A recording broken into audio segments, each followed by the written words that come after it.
Netflix's new superhero movie sequel, Code 8, Part 2, proves that a show cancelled 4 years ago should get a revival.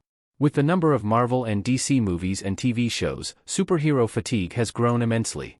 The peppy, hopeful attitude in some of the MCU movies feels out of touch with today's world. Some modern additions like Black Panther have dealt with serious topics like racism. Additionally, subliminal messages in comic movies may allude to serious topics. However, everything getting fixed easily feels unrealistic. Luckily, Netflix's Code 8, Part 2 takes a different approach that has gone over well with audiences. Audiences don't need to watch a ridiculous amount of movies and TV shows to understand the plot of the Code 8 movies. The characters in Code 8 have strong arcs. It's easy to empathize with every character, including the ones committing heinous acts of violence. Moreover, rather than seeming overly optimistic, the movies have a dark tone. They touch on serious topics like oppression, drugs, and police corruption. The combination of these elements contributes to the success of Netflix's new superhero movie. Interestingly, this isn't the only Netflix original that alleviates superhero fatigue using similar methods. I Am Not Okay With This is similar to the Code 8 movies. In 2020, Netflix released a dark comedy called I Am Not Okay With This, adapted from the eponymous graphic novel by Charles Forsman.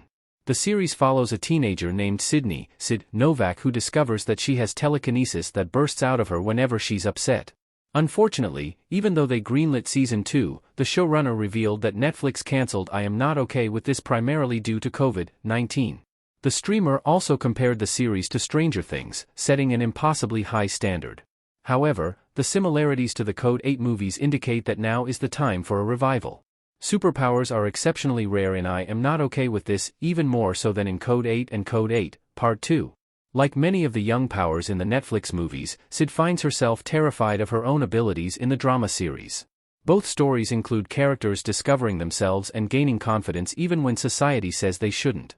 Additionally, like the Code 8 movies, I Am Not Okay With This gritty visuals are appealing because they feel realistic and down-to-earth, unlike the polished imagery in big-budget superhero movies.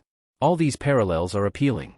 However, there is one even bigger similarity that makes now the right time for an I Am Not Okay With This revival. The Code 8 movies and I Am Not Okay With This both tackle extremely important and heavy topics. I Am Not Okay With This tactfully but honestly handles issues of sexuality, puberty, mental health, and self-medication. Prior to the COVID-19 pandemic, shows that were bleak had less appeal. However, the collective trauma of the pandemic and the current state of the world opens up the possibility for shows that tackle heavier topics. A revival of I Am Not Okay With This could fix the Season 1 cliffhanger.